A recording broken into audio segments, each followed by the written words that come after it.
Yo, people, what's going on? Back again, Red Talk settings. Haj, what are you telling me, fam? I'm all good, fam. I'm all good. What are you saying? Yeah, not too bad, man. I just seen this Adidas thing. Did this just happen or something? I saw it announced in the morning, to be Oh fair. shit, bro. I don't know. Some people, when I had the show earlier, no one put that in here. But yeah, that's decent. Our last one was 700 million, so they're giving us more, blood. Last one was 700 million, 70 million a season for 10 years. So the fact that we got an extension and we got an extra 20 million as well, that's crazy. I can't lie. I think this one is it? No. Sorry, I'm wrong. I thought it was a 20-year deal. But now, man, I'll There's be a real. 10-year extension in it. The last one was 10 years, 70 million a season over 10 years. Now this is 90 million 10 years, 900 million. That's mad. Yeah, like money-wise, it's nice, but in terms of kits, bro, Yeah, the Adidas, kids are dead. I wanted Puma. I'll be real. Puma's on the up. They're doing the waviest kits at the moment. Puma doing good kits, and also they're picking up some good athletes, but they're picking up everyone's leftovers, to be honest. Like, do you know what I mean? When I look at Nike are probably more focused on basketball and bigger markets like that. So they're dropping all their players and they're ending up at Puma and shit like that. So I don't know. Puma on the come up still, but it's weird. Nike's always going to be a heritage thing for me, you know, like that. Like Adidas is shit, bruv. Like, you know what I mean, they don't do good adverts. They don't really do good kits. So I don't really know, but it is what it is, bro. 900 million, but we're getting more money in it. So, but that can only be a good thing. And it is what it is. As long as we continue to spend money, I'm not really bothered. Them man put that money to good use. Yeah, nah. But you know what it is? I get what you mean. It's like Nike and Adidas have always got that clout over Puma, but it is what it is. It's just a kit to me. No, 100%. But the latest kits, I'm a fan of. I can't lie. I like all of them. Like the green one, people were trashing it when it came out, but I said, listen, let it marinate, blood, because the thing is with these kits, yeah, a lot of the time, yeah, they grow on you in it. Like, and that green one, I like it, bro. The stripes and that, bro. That looks cold. It's got that Juventus kind of look, bro. It looks wavy. Yeah, nah. You know what it is with the kits as well? It's like when they get advertised, they don't bang. But then when you see your team wearing it out in a game, it just grows on you. But I like the white one, to be fair. I'll be real. The white one looks wavy as well. It looks like an off-white, innit? Like an off-white with the red. Yeah, that looks wavy as well. Nah, them things look serious. You get me? So I think, yeah, it's only a matter of time, man. I see all you man putting the stuff in there about Hojlund. Bro, he's gonna wear the 17, bro. He's gonna get Fred's number. You know what I mean? He's definitely gonna wear the 17. He won't wear the 9. What's your thoughts on him anyway? I see loads of people in the chat. So maybe you said something about him on another stream. Like, what's your thoughts on him? Bruh, I've put it out, fam. If he bangs, he's gonna be known as hojlund, fam. If he's arse, bro, if he's arse, he's Hojlund. Yeah, that's what it is, isn't it? But now, fam, R9, like he's got my. I think he bangs 100% still. I think he does. Now I like him. I'll be real, especially after watching yesterday's game. I'll be real. Like I realized the more and more I watch United, the more and more I read about the kid and just watch a few comps here and there, the more I understand why we signed him. But of course, I feel like it might take. I wouldn't be surprised if he only really fits in and settles down after Christmas. Yeah, but at the end of the day, he's only like what 19, 20. So he's gonna come with 20. some inconsistency. He needs to develop over time. But now, bro, like I'm backing the guy. I like what I've seen. Yeah, I think so. I think that he's got all the raw attributes here to be a player in this league, innit? He has. And when you look and see what someone like Gakpo's done here and stuff like that, do you know what I mean? Like, the thing is with the Premier League, if you've got certain attributes, you got a decent opportunity. And I think that he's got all the raw attributes here, and he fits the profile of a player that should have a lot of fun here. Nah, that's what it is. You know what it is? He's got that PMP element, which is something that we need desperately. Like yesterday, like I'll be real, yo. Like one of the main reasons why we died in that last half an hour yesterday was because we've only got one outlet on that pitch. Like there's only one guy you could look towards or make a pass to, or that's willing to run in behind and it's Rashford, and he's looked rusty the whole of preseason. So if he doesn't really perform, nobody else is. Yeah. So at least with Hojlund, it's proper. He looks well off it, innit, Rashford? Like I don't know why. Like I don't know if man's been like partying a bit too much and that blood, like newly single life, man's been outside, bruv. But I don't know because you know what it is, and this is why me personally, I don't get gassed. You see, when a lot of these fans see all these footballers and they're away on holiday and their man are in the gym and all that. I don't care about all that, bro. It's like, how many hours a day have you had a ball at your feet? Man, don't care how many deadlifts you're doing and all these plyometrics. That don't mean shit, bro. Like, how many times did you actually have a ball at your feet? Because man's first touch is well off it. And to be fair, he's not blessed with the best first touch in the world anyway. But he's streaky. Sometimes when he's playing well, everything looks like it's come together. But the touch isn't there, the awareness isn't there.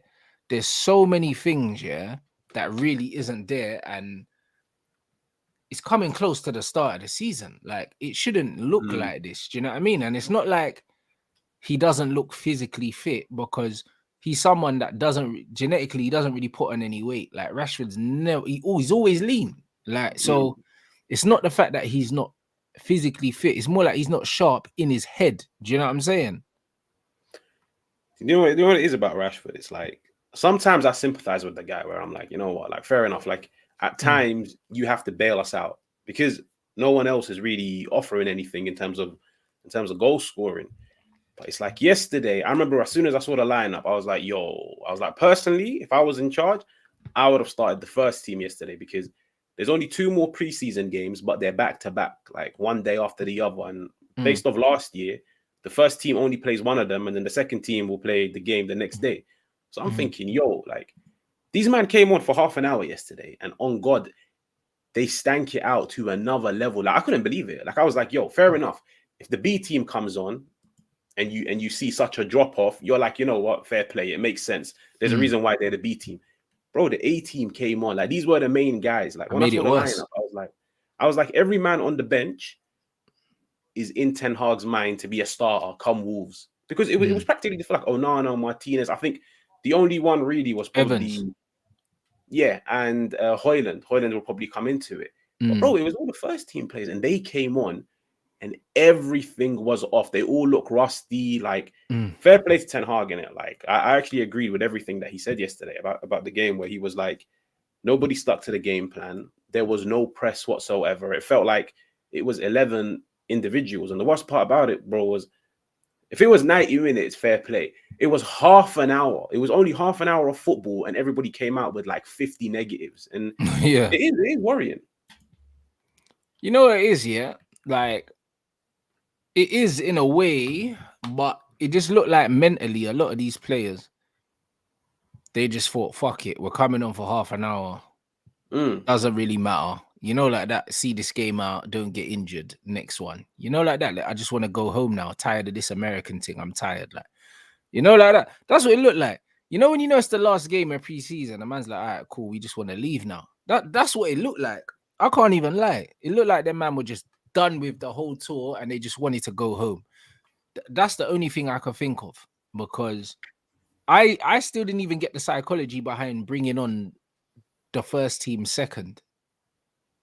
I didn't get that because you can't build no rhythm or anything like that. Obviously, he left Sancho on, but I think he took everyone else off.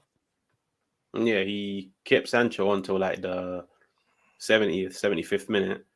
And then he brought everybody else on, yeah. But no, like fair play in it. Like I think even Luke Shaw came out and said, like, in the past 1-2 weeks, we've been doing crazy traveling and this and that. Like, fair enough. That's why I always said, like, I think next game, which is probably going to be the last preseason game, I reckon that's where the first team will probably play for about 65, 70 minutes. But to be fair, like during preseason, we've had some good moments. Yeah. But yesterday's half an hour was it was poor. But yeah, definitely. But you can see it's a mental thing with these players. That's why I'm not concerned about the season or even the first game of the season. Because we saw, the difference in the Arsenal game compared to the other games. You could tell the players were up for the Arsenal game. This Dortmund game, man, were not up for it, bruv. You know, like that. Man didn't care. Man really didn't care, innit? And it's just one of them things where I'm more worried about the lack of sharpness from certain players in terms of, as opposed to like their application and stuff. Because I know once the first game of the season comes, everyone's going to be up for it. You're not going to need any motivation for the first Premier League game of the season. But yeah, man, the Rashford thing was a worry, bruv. Like Rashford and Anthony, because Sancho and Pellistri done really well, like in the first half, and then obviously Anthony got the goal, but other than that, didn't really affect the game.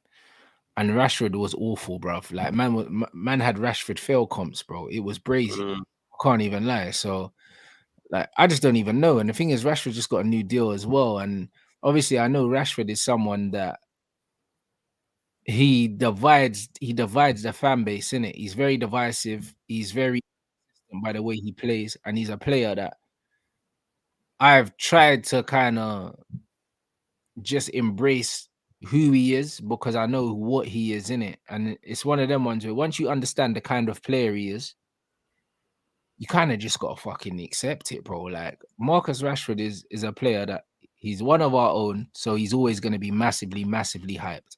Massively.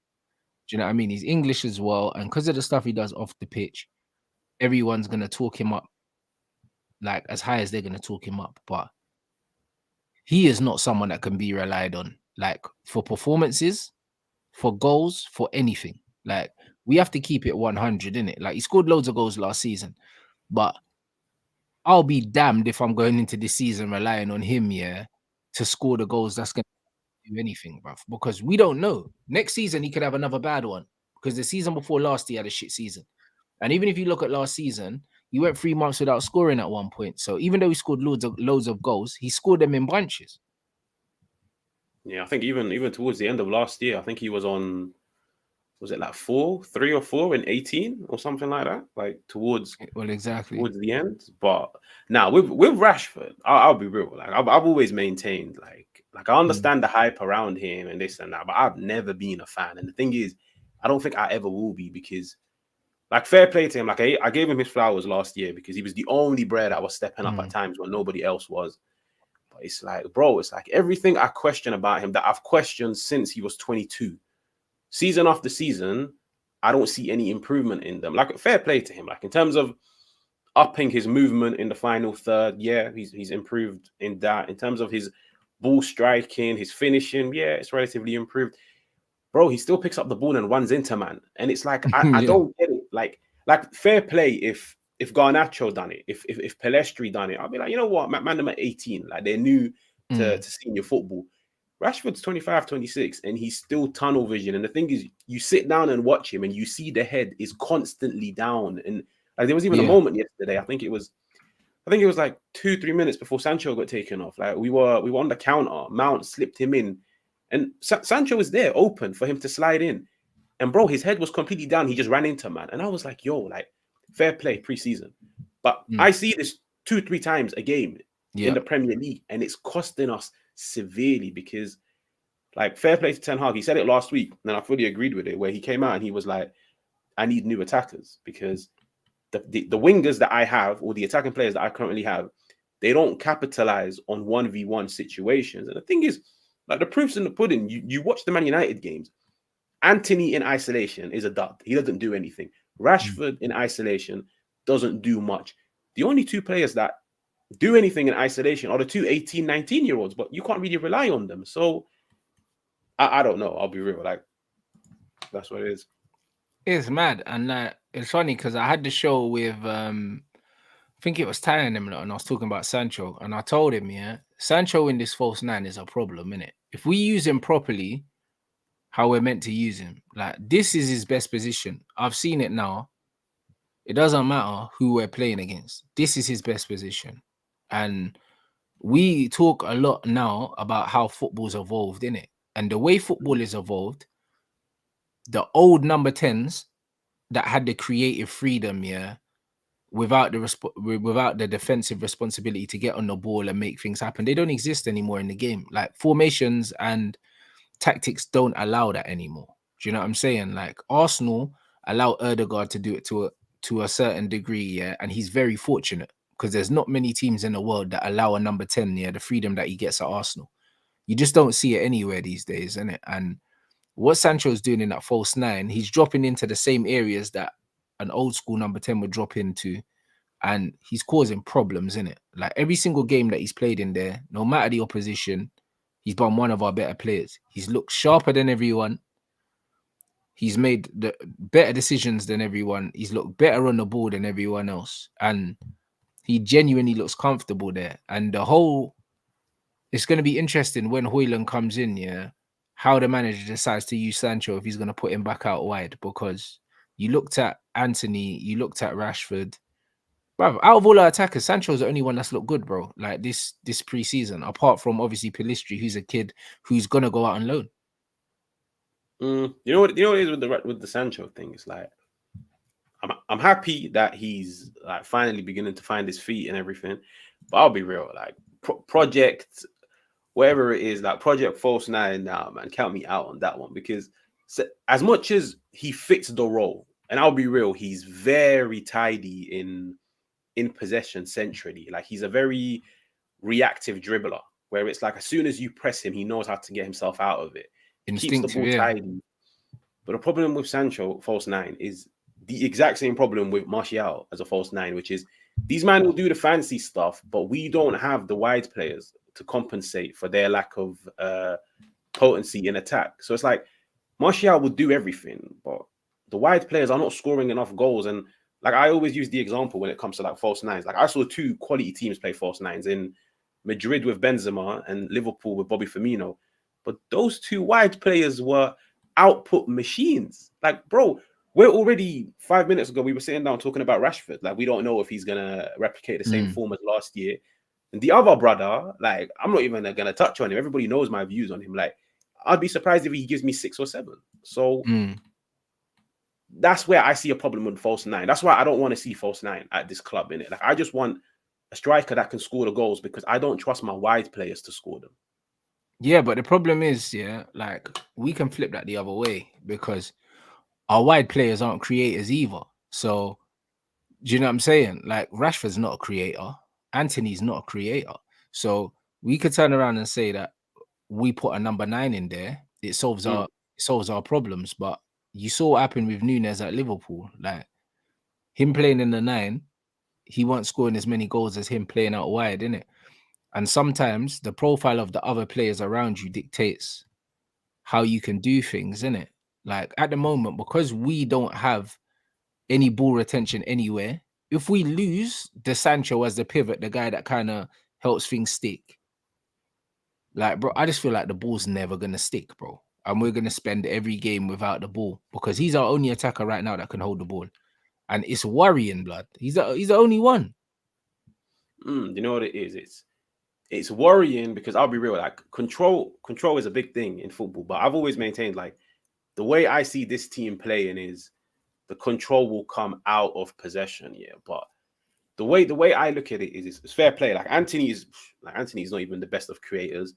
Rashford for me is completely ineffective on the left. Like very like he plays for himself, and the thing is he's not as effective as he once was down the left in it, yeah. But I just feel like it's a similar thing to what Manchester City do, yeah. And like they deployed it last year, where it's like nowadays, rather than getting the ball retainers in the center, your ball retainers are now out wide, and your more aggressive players are your two interiors. So I wouldn't be surprised if Ten Hag is looking at Mount and Bruno to be the chance creators, and then right, it sounds crazy to say Rashford as a ball retainer, but Anthony and whoever plays on the left to be the ball retainers.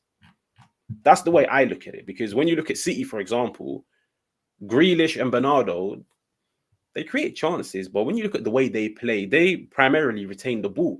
And then you've got the two interiors of Gundo, Alvarez, KDB that are the ones creating chances for Hojlund. So I wouldn't be surprised if that's how we're setting up to play. Or maybe I'm like overthinking it. I don't know.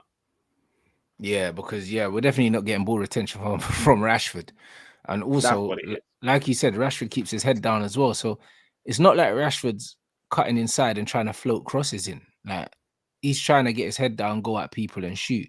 And that's the only thing. Like having Rashford, that's why I think Salah and Nunes didn't work. Do you get what I'm saying? when Nunes was in the middle, he didn't work with Salah because Salah's goal orientated, and so is Nunes, and they kind of got in each other's way. And I think that could happen with Hojlund and Rashford. That's the only thing. Like, I feel like Rashford wants to make them centre forward runs from out wide, innit? He's not smart enough to do it from centrally. So having them right next to each other, they could end up smothering each other's work. And that's the only thing. Like, when I'm thinking in my head about trying to balance all of this out, this is where it gets tricky. Do you know what I mean? I think, you know what it is? I think with Rashford and Hojlund, I feel like offensively they'll work, yeah. But I get what you mean, which is like similar to what we used to say. Like, I remember we were saying this even in like 2018, 2019, 2020, where we were like, you put a striker like Martial, but then the two wider players are more like shoot on sight. They just love to pick up the Exactly. ball, cut in and shoot. So the striker will starve. And then fair play, like Martial starved with it. We saw Cavani relatively starved, but fair play to him. Like him and Ronaldo, they had that movement to get onto the end of things. So with Hojlund, I'll be real, bro. Like at the end of the day, I'm going to look at the manager. I'm going to be like, listen, you have to instruct your wide players to perform in a certain way, because at the end of the day, play to your players' strengths. And that's why at the beginning of the window, I was buying into the whole project of Rashford will be the 9, because I was like, yo, he ain't good on the wing anymore. Like he really isn't. But now that Yeah, we but he's signed worse than Hojlund, the 9, bro. but the thing is, at least in the 9, I'm like, you know what? At least you're effective in a way where it's like, just keep you as a final action player. Like, don't get involved in build up. Just be the guy that we get the final ball to. But I reckon what will happen is him and Hojlund will just be interchanging throughout games. Like 1 minute Hojlund's down the middle, the other minute Rashford's on the left. And at the end of the day, 2 outlets is better than 1. No, 100%.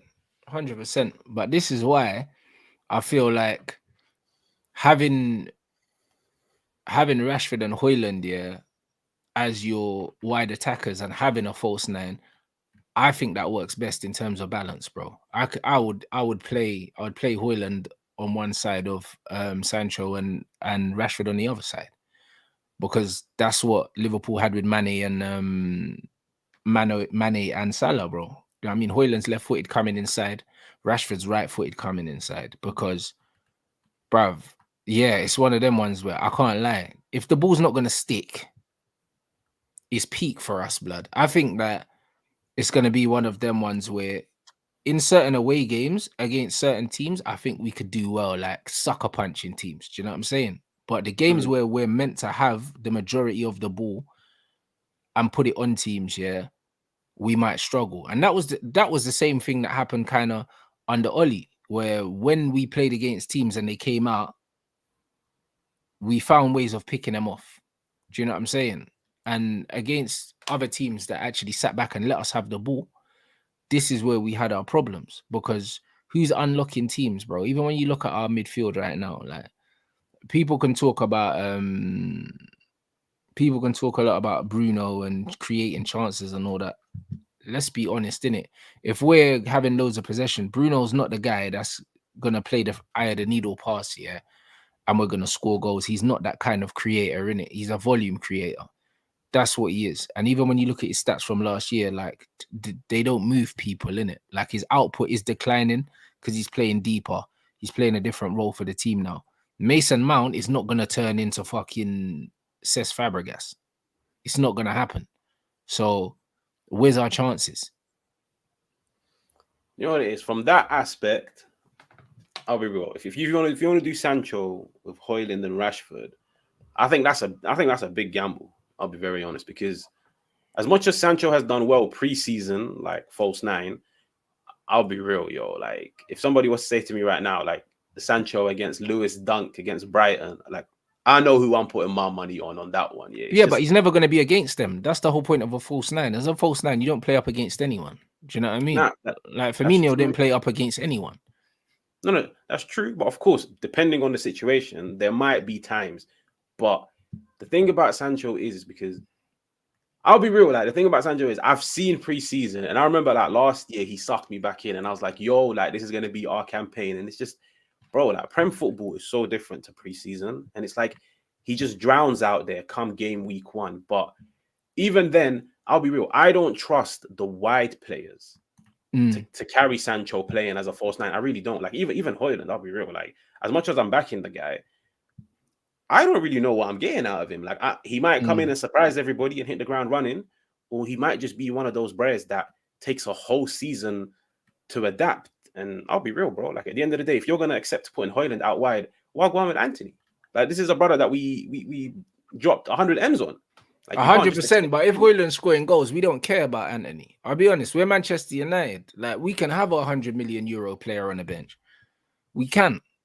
You know that if he's not scoring goals and he's not producing, then it is what it is. Do you know what I mean? I'm a firm believer, in playing the players that are playing well, innit? That's just what it boils down to. If anyone said to me at the start of preseason, Sancho false nine, I'd be like, what are you talking about? You know, like what are you talking about? I said, because I was like, yeah, it could play in the 10 and that, but false nine, never saw it. Now I've seen it. And against good opposition as well, whether it's preseason or not. Like, man's played against some good enough opposition to know that under pressure, he can drop deep, get on the ball, link things, and actually make good runs in behind as well. And he's got a little turn of pace there that people were saying that he didn't have. Like he's got all the attributes to do it, innit? And he looks like our sharpest attacker right now in preseason. I don't think anyone can argue that. Like, even if you're not the biggest fan of him, you can see in preseason, he looks closest to match ready for match day one out than all of our other attackers. Nah, I reckon I'll be surprised if he doesn't start game week one. I'll be honest, especially when I saw him play 70, 75. But Sancho for me, like I said, it's just a replica of Martial, where he's got the attributes for the role. Our wide players don't have the attributes to play with a false nine, because I'll be real, like eventually there's gonna come a period where Rashford might be ineffective down the left. The right winger is going to be ineffective, because this is literally what I saw with Martial, where now the two wide players were ineffective. And that's when everybody started to ask questions of the so-called false nine, where they're like, sweet, if the wide man are ineffective, I need the false nine to start doing more than just dropping deep and connecting the dots. Like, yo, I need you to be in the opposition box, gambling on things. Now, of course, that's not what really a false nine does. But, bro, there will be a period where people are going to start asking questions, because our wide players showed they weren't effective with Martial. Like, to be fair, last year you could say we played false nine with Martial and they were ineffective.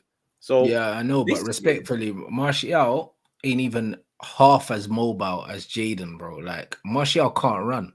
Like, we know that now. Like, Martial will hold the ball and link it, but he can't run, blood. Like, and that's the thing. Like, he don't have the pace that Jadon has in behind now. He doesn't have it. Like, I think everyone has to kind of admit Martial's body's finished. Like, it's finished. Like, he looks like he is playing within himself all the time now, because he doesn't want to get injured. And every time he goes for a sprint, you know you're not going to see him for like 3 or 4 weeks, bro. Like, this is where he is, innit, physically. I think that Jadon gives us something completely different. He gives us a similar profile in terms of coming to the ball. He's a lot more agile, and like you said, like his reactive dribbling and his instinctive dribbling in tight spaces and stuff like that. It's different. Like, it's completely different, innit? It gives you a different profile. It gives you closer to like Bobby's profile than Tony's, because Tony's actually a striker. Bobby was a midfielder. Jadon's a midfielder, but he's got that pace in behind as well. And if you're gonna have Bruno behind and Mason Mount, like throwing things over the top for him, I believe he'll score goals. Just like the way he took his goal against Arsenal. I think if he plays in that position enough, he will start to score goals, because he's reactive enough and he's quick enough to kind of get on the end of things, make moves in between the lines, and also link. Do you know what I mean? But we haven't seen him for a sustained period in that position. But one thing I've seen is enough to know that, say if he gets a run of 6 or 7 games in that position, he scores goals and he does well. Because remember, like, we're not going to be playing Real Madrid every week. We're not going to be playing Borussia Dortmund every week. Like, it's the Premier League. Nah, you know what it is? I get that, but I'll have to say, when you play Dortmund and Madrid, especially in a preseason game, I feel like they're a bit more aggressive than a Premier League team would be, in a sense where, bro, a Premier League team against Man United is just going to sit back. That's exactly what it is. They're just going to sit back. And I'll be real, like, as much as Sancho will probably benefit us in the second phase in terms of progressing the ball forwards, bro, I'll be real. Like at the end of it, if we get into the opposition half and we're trying to create something, Sancho doesn't really have that box presence. You know what I mean? And I'll be real. Like as much as he took his goal really well against Arsenal, I'll be real, yo. Like I've still got question marks over Sancho, like playing on the transition, especially centrally. Like I look at it completely opposite to you, which is I think this team, what we need more than anything, is a focal point in attack where it's a striker that has that box presence, that's going to gamble on loose things, somebody that Rashford and Anthony that can play towards. Because when I look at Anthony, like the only glimmer of hope I have in him is fair play. Like he done his thing when he had Sebastian Haller. Like he performed relatively well. Martial isn't really a focal point anymore. Like he's not somebody you can play towards. I think that's what this team needs more than anything, like an outlet centrally rather than constantly having an outlet out wide. But how many Sancho, teams have a proper outlet though centrally? And look at the profile of these players. City have someone centrally. Yeah, no. Do you know what I mean? But he's a dying breed of number nines. Do you know what I mean? He's a dying breed of number nines. Like these guys are not really out there. Like they're not really out there. Like even when you watch Hojlund, yeah, he drifts a lot as well. Like he's quick, he drifts out wide and stuff. Like he's not a bully in it. Like he's not that kind of player. And I just don't think that kind of player exists in it. And it's one of them things where, like you said, that you think that they need a player to play into.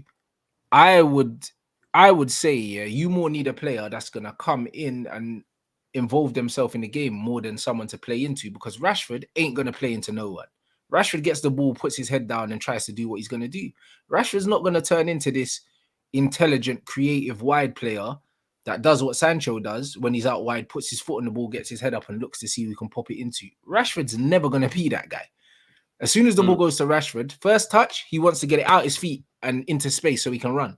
Every time.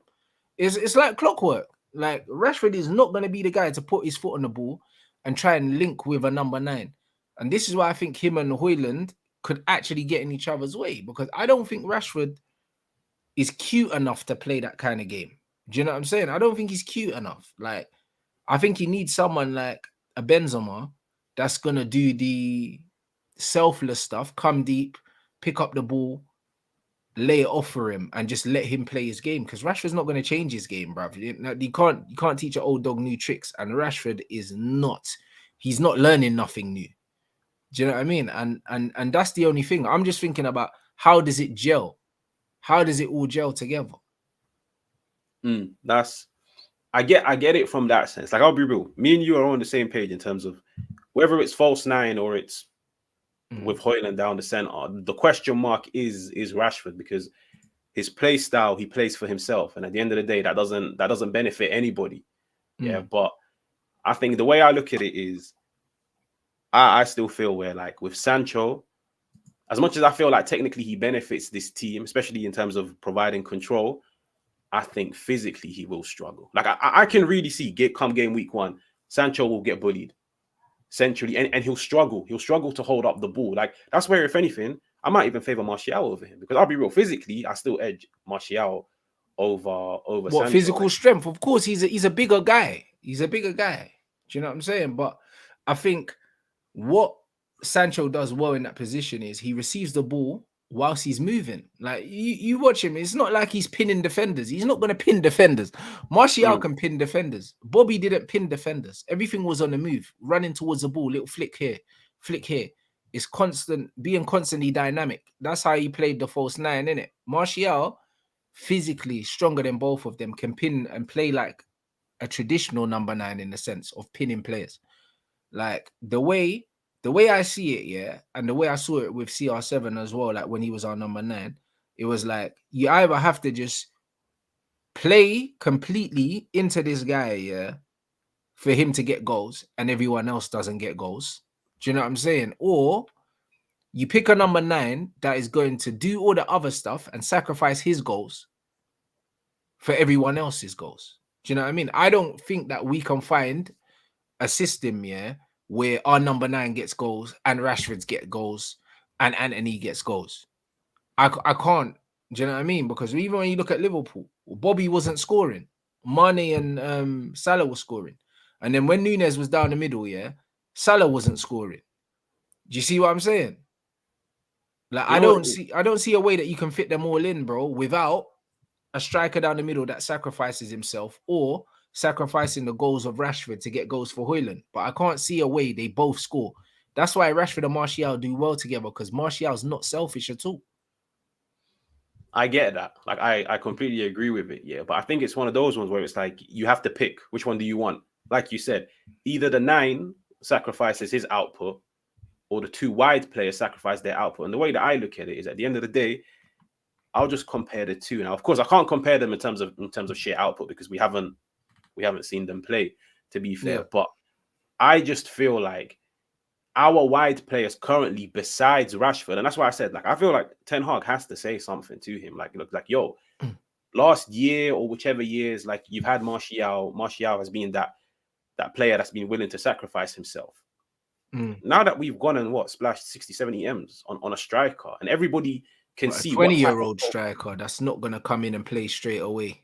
I think he will. I'll be real. I think maybe not the first game, because I don't know about. Well, to be fair, he's been playing preseason for Atalanta, but I reckon by game week 2, game week 3, we might even be forced to start him. Because, bro, like, I was like, yesterday's game, prime example. Even when Sancho was on the pitch, I was watching it and I was like, yo, even with Sancho on the pitch, I still have one outlet, and it's only Rashford. Because I'll be real, for me, Sancho still isn't an outlet. It's only Rashford. I look at it, especially in terms of the transition ball we're trying to play. 2 outlets is better than none. 3, I'd love to be in a position where we've got 3 outlets. I'll be real, but with Anthony, it's like you're getting something completely different. But I still feel like Hojlund being in the box, occupying centre halves, will just create more space for your Rashfords, your Anthonys, your Brunos, your Mounts. Because as much as Weghorst was a dud, I'll be real, first few games, Weghorst, when he came in and it was like nobody knew what you were getting out of him. It's When a he was breath of fresh air, in it, half, just to have something different. when you just had that physical 9 that was occupying centre halves, making runs into the box. I remember there was a goal we scored against Crystal Palace. I can't remember if it was Eriksen or Bruno, but Weghorst literally occupied 3 centre halves by himself, and Bruno or Eriksen had all the time to pick their slot. I feel like that's where this team will benefit more. With Rashford, with Sancho. Sancho ain't occupying no centre halves, and I'll be real, like, I like Sancho, but Sancho ain't no Bobby. He ain't no Benz. Like, it's just, I'm taking it with a pinch of salt, all of his performances in preseason. But he's a good option. I'll be real. Like, I look at it as Sancho will be 3rd choice. So it will be Hojlund primarily. If it's not Hojlund, Rashford. And then maybe like in some games, or like to see out games, Sancho comes on as a false 9. I don't think it's something we'll use. Yeah, we'll see, innit? Like, when I say that he's not a Bobby, and that, listen, when Bobby went to Liverpool, he wasn't a Bobby either. You know them ones. Like, he wasn't brought into play there. And I said the same thing yesterday. It's like you can't say he can't do it until he gets given the opportunity to do it, and he doesn't do it. Do you know what I mean? Because everything that we've seen shows you that he can do it. What level he can do it at consistently, we don't know.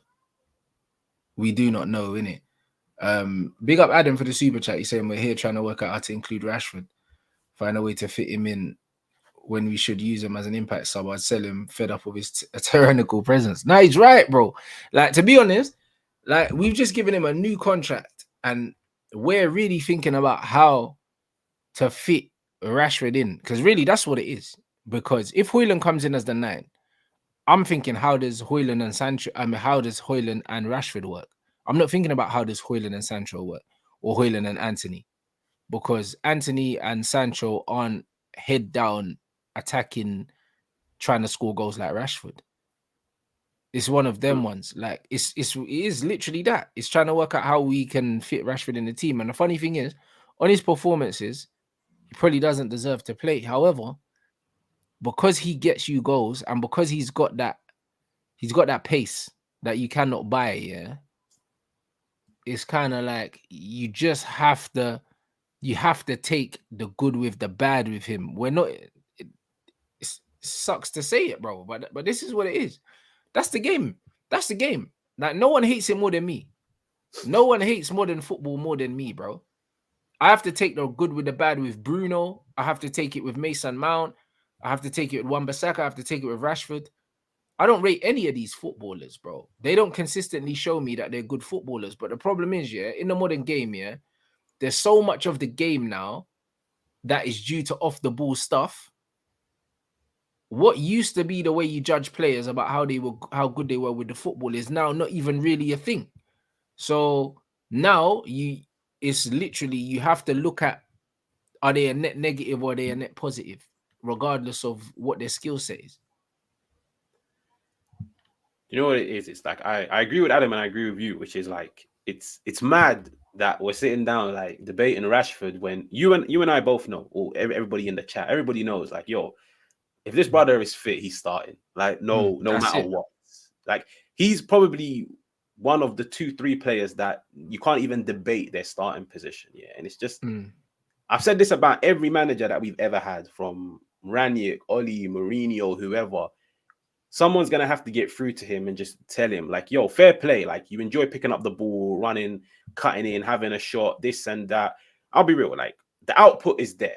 Like, besides that one season under Ranić, he tends to get decent output. Of course, at times it comes at a cost. But I just feel like now, if you can get him to a stage where he can become more of a team player, even if it means running down the outside and not putting the cross in, just laying it back off to Shaw, or just recycling possession, just something as simple as that, rather than constantly running into traffic, it will benefit the team a lot. But of course, the way that we're trying to play, our attackers, we need athletes. We need athletes more than anything. And that's why I don't have question marks over hojlund. I reckon he'll do well, especially like with spacing behind. I reckon hojlund will do well. Rashford, we saw last year, with spacing behind, he does well.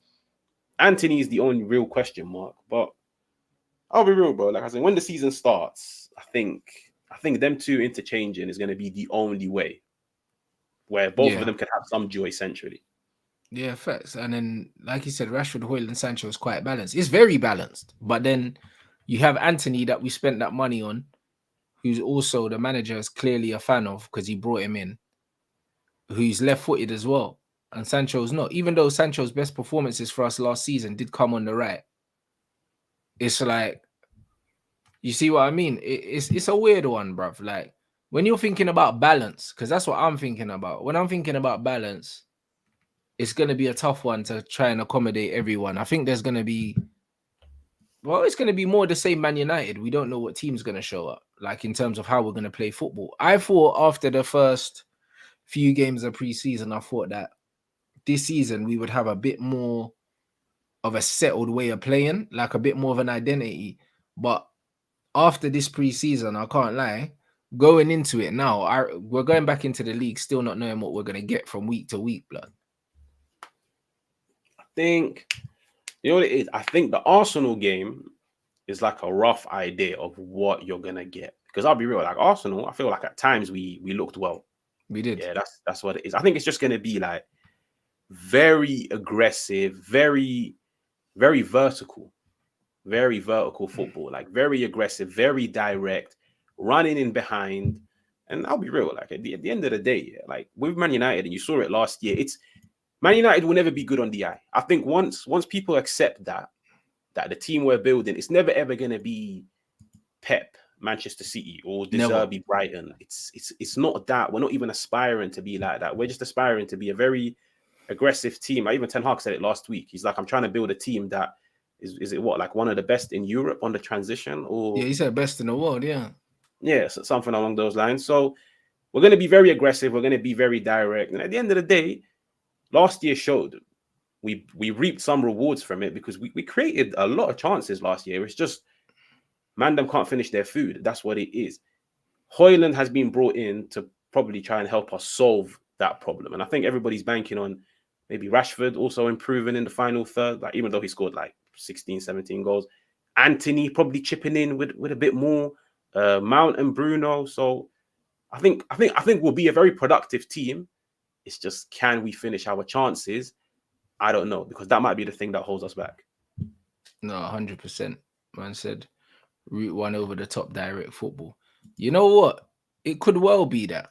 Do you know what I mean? And that will work with hojlund and Rashford. I'm not gonna lie. Like, whether we like it or not.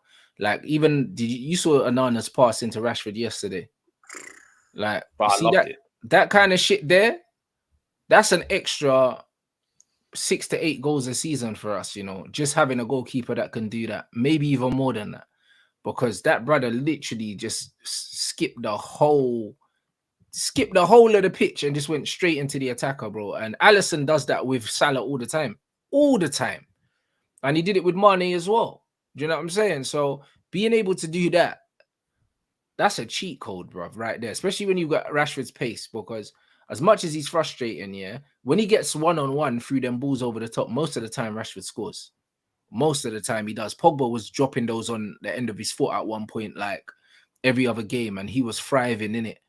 And the thing is, like, if he's gonna do that, that's gonna give us something else as well, man. So I think we have to just try and take in everything in it. There's positives, there's negatives, and there's a lot of gray areas. There's a lot of unknowns in it. There's a lot of unknowns. But one thing I know is I'm rating this goalkeeper, blood. Some of the shit I'm hearing from some of our ex-players is crazy, innit?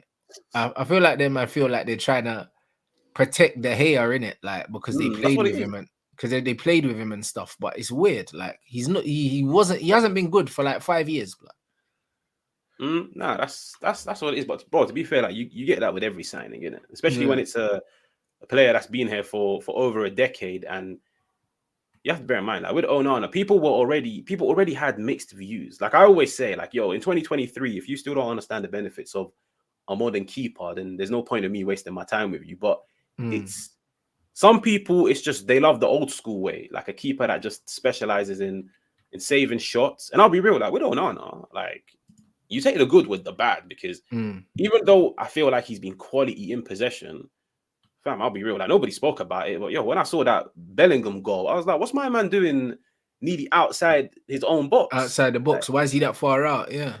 bro, like, don't get me wrong. Like, I didn't want to come across like a negative guy and say it, because I was like, listen, I knew this is what I was going to get with a modern keeper, because I've seen it happen to Edison, Ramsdale, this and that. Yeah. But And Alisson, this is what happens, bro. Like, you have to take that.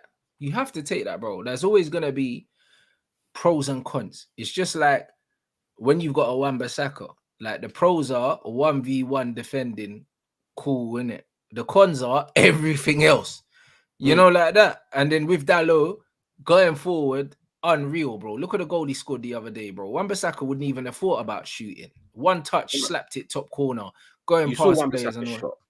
That's bro, the second half, man, skied it out of the stadium, bro. The technique on that shot was shocking. Yeah, like bro. I couldn't believe it. And he used to be a winger, apparently. Like that. Man hit it out the stadium. Do you know what I mean? And that's what it is. So with all of that stuff you get with Dalot, going the other way, there are gonna be times where positionally he's out of place or whatever, bro. Like, you're never gonna get the perfect player. It's the same with Trent.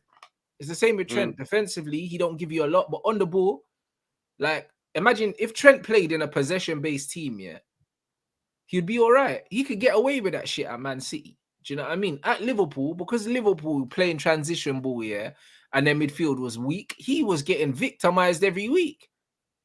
But if he played in a team that kept the ball, he could get away with it. Do you know what I'm saying? Because he's better than Zinchenko. And everyone was talking about, Zinchenko, the false left back, and how good he was for Arsenal and that. Imagine if that was Trent on the other side and he got in the position that Zinchenko was getting into. He'd be scoring goals as well. Yeah, and it's like with the Trent thing, it's like, I'll be real, like defensively for me, he's a shambles. But yeah, he's terrible. But what it is, it's like with Trent, I feel like it should have taught everybody that football is a team game, because especially when you look at Liverpool's, I'd say they had 2-3 relatively good seasons where they competed for the title, won the Champions League, and then they won the title. In those 2-3 campaigns, like everybody put in a shift, and people were compensating for Trent's lack of defensive awareness, because they were like, sweet, Trent defensively, he ain't the best, but yo, what Trent gives me in possession is probably the best in Liverpool, maybe even the league. Like in terms of creating chances from out wide, that brother's cross is one of the best I've seen. Like he literally puts it spot on for you. All you have to do is just tap it in. So it's a team game. And then once Liverpool lost their legs in midfield, Henderson aged, Fabinho lost his touch. That's when Trent got more and more exposed, because Mandem didn't start playing towards their teammates. So with Man United, it's like, as long as everybody plays and everybody's on the same wavelength and we play for one another, because that's something that we haven't been able to say for years. Like, it's always been a one-man show. As long as we can do that, bro, then as long as we've got Donnies on the pitch where the positives outweigh the negatives, we're sweet. And that's how I look at Onana, where I'm like, now we've got a keeper. Yeah. Don't get me wrong. There are going to be times this year where he is going to piss me off. I already know that. But yeah, positives outweigh the negatives. But that's it. Is, boy, when I look at a lot of these Man United players, though, they're like, did a positive outweigh the negatives? Not for me, you know. There are a few. I can't lie.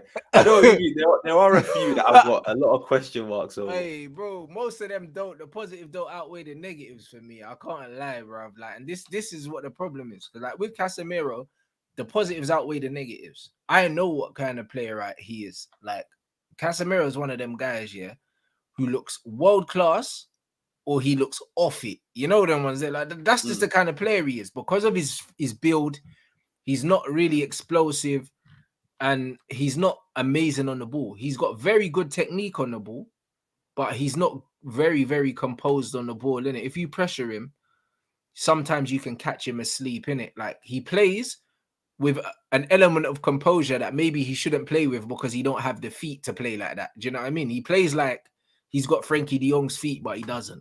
Every time he gets the ball, he receives the ball like he's got 3 seconds, even when he doesn't always have 3 seconds. But that's because he's so confident in his ability. But the pros massively outweigh the cons. Massively for me. Because it's like, even if he's not having a good game, yeah, you've still got his leadership qualities. You still got his ability to get in the box and score goals. You still got his ability to do loads of different things, like do vital things. So with Cass, it's one of them ones where the positives massively outweigh the negatives, but I know there are negatives there. And also I know that he's prone to getting a silly yellow or getting a red card.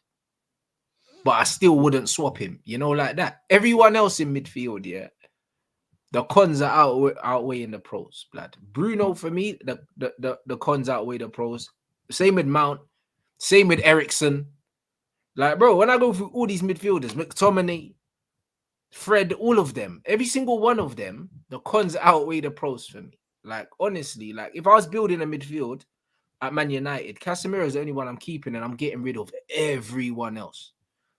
Everyone else. Who's staying?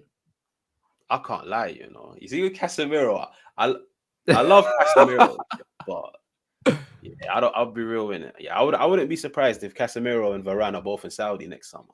I'll be real, like. Nah, I think Cass has got another couple years. He's got I'm not including Mino because he's a baller.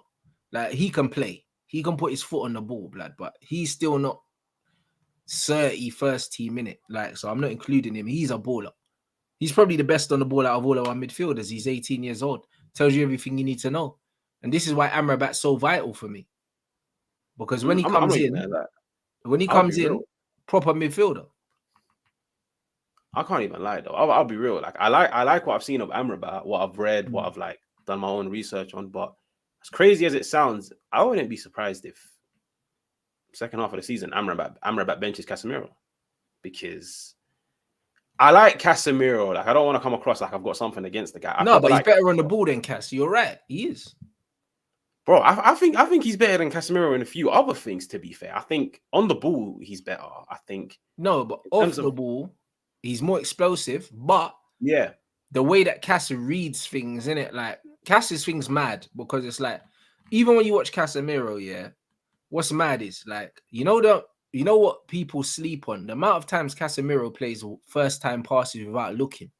Like, he just knows where everything is. Like, even when he's receiving balls, he's playing the ball over, like, behind him and shit, around him, and he just knows where everything is. Like, his spatial awareness and everything like that is crazy, bro. Like, he's got the ability to read the game, similar to like what Michael Carrick had.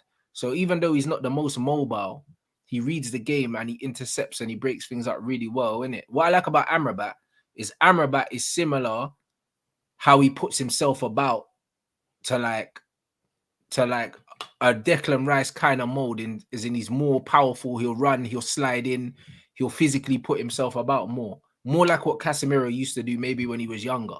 Do you know what I mean? Casemiro ain't got the legs like that no more. He's an older guy. When Cass was 25, he was running man down and doing that. He's not gonna do that now. Do you see what I'm saying? So I feel like they would complement each other with Amrabat in the 8 and Cass sitting more. Do you know what I'm saying? But I think Amrabat's just got more legs in it. He's got more legs for sure. But I think in terms of reading the game, Casemiro's reading of the game is so underrated, bruv. Like also in attacking sense as well. His line breaking passes are very good as well. In transition, a lot of the time he's the one playing that ball out into the wing. You know what it is? I agree. Like as in the Casemiro you're talking about is probably the Casemiro that I saw up until maybe Feb. Bro, I'll be real. After that, and by the way, he has not looked good at all in preseason, yeah. But it's with Casemiro, like, especially after compare him to Amrabat, yeah. Like I still stand by. I feel like second half of the season, I think in the bigger games, you will probably see both of them. But I wouldn't be surprised if in like against the relatively smaller opposition, where Man United want to be a bit more expansive and a bit more offensive, I wouldn't be surprised if it's Amrabat over Casemiro. Now that's of course that's if Amrabat turns out to be what I think he is. Like he might turn out to be a dud, and next thing you know, we're sitting down ripping into him. But Amrabat looks better in possession. I feel like out of possession physically, he looks better than Casemiro. Of course, Casemiro's got the whole reading of the game, the experience, the leadership, and this and that. Bro, I'll be real. Like Casemiro being our first phase player that has to progress the ball at times, like especially if the centre halves can't do it because they're marked, and the only person that makes himself available is Casemiro. Casemiro on like the half turn or like evading pressure, he ain't it. Like, but that's never been his job. Look at him at Real Madrid. Modric and Cruz are the first phase players. They bypass Casemiro all the time. All the time. That's true. Like 100%. But Amrabat will come and pick the ball up. If Amrabat's there, he'll be the first phase player. It won't be Cass. He'll come and he'll pick it up. You think both will start? In the big games, 100%. Yeah, but when we say big games, like what we're talking? In the big 6 a season. Yeah. And bro, the other games, Mount has to be the first phase player to come and pick up the ball. He has to be. Because it can't be Bruno. Bruno can't turn to save his life. So Mount in that 8 as the first phase player to pick up the ball, that's probably what we're gonna see. I agree. I would agree with you if we didn't have Amrabat. Well, to be fair, we haven't signed him yet, but if we do, but I'll be real. Like I feel like eventually it will reach a point where you're like, Amrabat out of possession is still very good. Like as in he breaks play, he gets involved, he's aggressive. Eventually, wouldn't you rather your single pivot be the ball progressor, and then you've got your 2 interiors more advanced, rather than you've got one of your interiors now beginning to drop deep. So I feel like it's just going to be a way to get with Amrabat, you can squeeze in an extra midfielder, if you know what I mean. But if you play Amrabat and Casemiro, you're taking away one midfielder, and I feel like the smaller teams, that extra midfielder will help us a lot, and that's why I think Amrabat would start. But against the bigger teams, where let's be real, United are just going to surrender possession, then we do need Amrabat and Casemiro, and I reckon either Mount or Bruno would go out wide. And I think so. The only thing I say though, bro, like because like you said, Amrabat, because of his ball carrying abilities, if you play him in the 6 with Bruno and Mount, you negate that. Because to get the best out of Amrabat, he needs to have the freedom to carry the ball forward. Do you understand? So if he doesn't have that, because Bruno's not disciplined enough to sit when Amrabat goes, and neither is Mount, and that could leave us very vulnerable. Do you understand? So that's why I can't see it. Like someone said, and I completely agree with the Musa Dembele comparisons. Very similar players, in terms of what they do on the ball. And guess what? Dembele had Wanyama next to him, who just broke up the play and didn't go. And that's what Cass does. I agree with that. That's if we were going to do like a whole 4-2-3-1 with a double pivot. But I'll be real. I think the way we do it will end up like that anyway. Yeah, but I just feel like when we've got like a fullback that's inverted, that's going to be the cover for Amrabat to go. Or even like Leach has been stepping into midfield.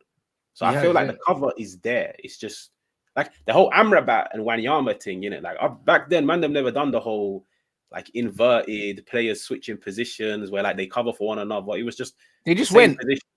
Yeah. Sorry? They just went, bruv. Like, it's just like back in the day. Man think Roy Keane was a DM, blood. Roy Keane was a box-to-box midfielder, bro. Like, he played in a two. One went, one stayed, blood. Roy Keane never sat. He never sat, bro. Roy Keane used to get forward and score goals. Like, people are remembering older Roy Keane, yeah? Like, with the skinhead towards the end of his career, bruv. Young Roy Keane was getting in the box and scoring goals. Do you know what I'm saying? So, like, and that was in a two-man midfield. So, this whole thing about a man playing in a six and that, bro, when you've got good players that understand the game, one will go and one will just sit. They'll just know. They will understand that. Do you know what I'm saying? So, like, the Dembele Wanyama thing was wavy. It worked because you had two players that understood. And I believe, yeah, if you got someone like Cass will understand when to go and when to stay. The problem is with Mount and Bruno that I'm seeing at the moment is they both want to go. And it leaves a lot of space for Casemiro to get isolated in midfield. That I agree with, innit? Yeah, and I'll be with that. That's always going to come down to Ten Hag, like just teaching them or just letting them know, yeah, when one goes, the other one sits, or what time or what period of a game where maybe both of them can go, or if anything, both of them don't go. But because you're going to have two players that have the urgency to constantly go, that's why it edges me more to Amrabat maybe benching a Casemiro, because Amrabat has the legs to cover that ground. Yeah. Casemiro, to be fair, physically, maybe I am being a bit harsh on him. Yeah, like physically, he is still relatively decent. But I just feel like eventually we're going to reach a period where we're going to start looking at that lone pivot and being like, sweet, we've got two Donnies that offer us a lot defensively. But now I need more. Like, fair enough, both of you tick the defensive boxes. But now I need ball progression. Now I need ball carrying. Now I need a player that, I'll be real, Amrabat, from what I saw at Morocco, like, he can dictate the tempo of games when he wants to, if he's got license to. Yeah. Casemiro, I wouldn't say that. Like, Casemiro shined when he had Kroos or Modric, who specialized in that, whilst he just specialized in breaking play and giving them the ball. Yeah, 100%. And I agree with this 4-2-3-1 comment. I think this 4-3-3 is rubbish. I'll be real. I think it's crap. You know the ones there? Like, I think it's rubbish, bro. Like, for loads of reasons, innit? But it's just like, this formation is just for runners. That's what I've never seen this formation played, yeah, in a way, yeah, that I've liked since probably that Barcelona team. And that was it. That's it. They're the only team that played a 4-3-3 to me that actually looked expansive and it looked creative. It's like, because they played with genuine number 10s and that. You know them? They play with genuine 10s. Like, obviously, Iniesta is a 8, yeah. But it's like, bruv, Iniesta was doing whatever the fuck he wanted, bruv. Man was popping up on the left wing, bruv. Like, Iniesta was not playing like a normal 8. They played with a lot of freedom with that 4-3-3, innit? At least with a 4-2-3-1, yeah, it gives the number 10 some creative license to actually attack. And it also gives the wide players some security knowing that they've got people screening them either way. And then if you want to send more players forward to send your fullbacks, you can send your fullbacks because you've still got one or two people that can slide across. This single pivot thing, yeah, unless you've got a real specialist number 6 that, like you said, can receive the ball as a number 6 and start attacks on the half turn. And come on, there's not many of them in world football right now that can sit, break up play, receive the ball off defenders, and they're as competent on the ball as off the ball. Like, there's not many of them. So playing with a single pivot right now is dangerous anyway. Do you know what I mean? I get you. Like, it's dangerous, and I'll be real. Like, that Barca team was nice, but you know what the thing is that I look at Man United's 4-3-3, or it was like a 4-2-3-1 also at times. Now, I'm not gonna lie, I have to watch what I say in case it gets taken out of context. I'm not saying it's as good, but I'm saying I feel like it's following similar principles to, like, do you remember like Jose's Madrid, the one that eventually beat Barca when it was in La Liga, where it was just offensive, defensive, like it's compact out of possession. Yeah. But offensively, it just had athletes. Like, they had Ronnie in attack. Like, it wasn't even route one. It was just very quick transition Direct, balls. yeah, it's very direct, man. They scored like Very 100 vertical. goals or something like that. They broke the goal record or some shit like that. They scored over 100, and that's the difference between like Pep's Barca and Mourinho's Madrid. And I feel like we're trying to follow a similar route to that one, but with the whole 4-2-3-1, like as much as the 4-3-3, we're just going to be mainly 4-3-3 at times. Like we're going to be a 3-5-2 anyways in possession. So you're going to have a double pivot. It's just on paper it looks like a 4-3-3. So we're going to have two man like sitting. It's just but this is what I mean. If we play Cas and Amrabat, it will be more like a double pivot. Do you see what I'm saying? But Amrabat, even if Amrabat starts here, he'll then carry the ball and get into that more offensive position whilst carrying the ball, as opposed to starting there. Do you see what I'm saying? Whereas with Mount and Bruno, it's like they start higher up. We need one of them to come and get the ball. That's what we really need. We need one of them to come and get the ball and carry it. And then that would automatically mean that they're closer to Casemiro. And that will also mean that if one of them lose it, then Cas can obviously sweep. But having Cas as the main facilitator, more times you're going to see Leacher step past him and do it himself. That's what you're probably going to end up seeing. I think that's where this is something that like I did critique of Ten Hag last year, where I was like, that's where like next season, as much as people are saying like, oh, my expectations are to get quarters or semis or whatever in the Champions League or this and that, I've always just said this year I just want to see a bit more control in games, and I feel like this year I'm going to focus more on Ten Hag's coaching. Last year I just looked at results. I'll be real, like I was like, sweet, let's just get the job over the line. Everything that me and you, like I say, have discussed about today, whether that's Mount and Bruno having the urgency to go up, or like you just said, one of them has to drop deep to help Casemiro out. Bro, that's all coaching, isn't it? And that's what I expect Ten Hag to drill into these players, isn't it? Because last year, the one thing that I caught in Christmas, I was like, yo, positional play in this team does not exist. Like, Mandem abandon positions. Mandem don't show for the ball. When one player goes, nobody knows when to sit or how to sit. And I was like, I'll be real. Like under Oli, fair play. Like under Oli, I was like, I don't expect this because I looked at Oli as a relatively poor coach. So I didn't expect it.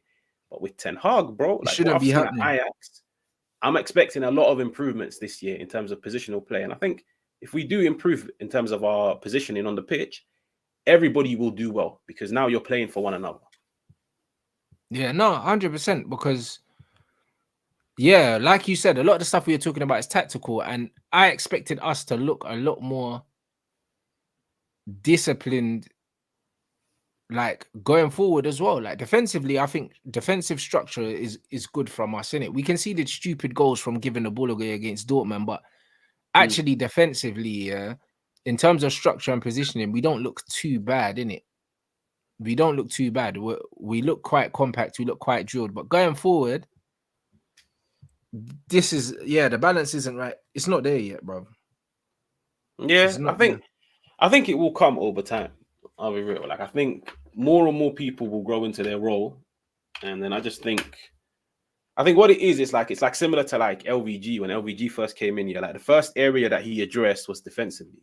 Like you had Mandem calling Smalling Smaldini and this and that. He addressed the team defensively. You can make a case that defensively we improved. Like we had the most clean sheets in the league. I think this year there's going to be a bit more focus on this team offensively and in midfield, and it's no surprise. The areas but that you know what it is with LVG though, like our defensive record coincided with the fact that we kept the ball really well. It was a different way of defending. We defended well with the ball. This Ten Hag team is defending without it. Do you know what I'm saying? But even then, that's possible. Like, of course, from aesthetics, it's not the best on the eye because you'd rather see your team control the game with possession. Yeah. But let's be real, like we've seen plenty of teams where they control games without possession. And that's where, like I said, there's going to be a lot of focus this year on how this team presses and how structured we are. Because at times last year we looked good, but like I just feel like with this year, the fact that you're going to have more and more players that have the urgency to join the attack, you're going to need to like drill in some tactics. Like if he can tactically drill this team, we're sweet. If he can't, we're in big trouble because a lot of these men will do their own thing. Yeah, facts. I can't even lie. Man said, facts. I want to see attacking pattern. 100%. We either need attacking patterns or we need, like Real Madrid had, brilliant individuals. Do you know what I mean? That are gonna create the goals for us. We need one or the other, innit? We need one or the other. So I don't know. That will come down to recruitment. That will come down to loads of different things. But I'm still quite optimistic for the season. I think that we're gonna do well. I do think that we're gonna do well, man, because we're just Man United, innit? It's annoying, bruv. Like, I don't know how, but I just know that there's just gonna be teams that we're just gonna beat up and we shouldn't, because we just always find a way, blood. Like, I just don't know, innit? Like, how far it's gonna take us, have no idea. Who's gonna get the goals? Have no idea. Who's gonna be our best players? I have no idea. But I just feel like somehow, like, yeah, we'll just be calm. Like, I mean, I don't know. Where do you think we finish in the league? If we just get Amrabat and that's it, like If we just get Amrabat to add to hojlund as well, but I still think, well, we finished third last season. Do you know what I mean? So it's one of them ones. I think that we could end up finishing there again. Yeah, same. I've always said either fourth or like a comfortable third, like similar to how Chelsea had it 2 years ago under Tuchel, where it was like, come March, it was done. Like, they were guaranteed third. But you know what it is? I just want the gap between us and second City and first. Yeah, a bit smaller. To be respectable, innit? Yeah, a respectable gap. That's what we have to look at. It's not even necessarily league position. It's more looking at how close did we get to the guys that ran away from us last season. That's where the true improvement is gonna show itself, because everyone else is strengthened.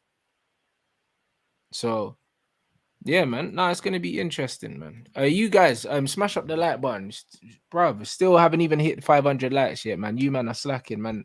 Get them likes up. Make sure you subscribe to Aj's YouTube channel as well. The link is in the title.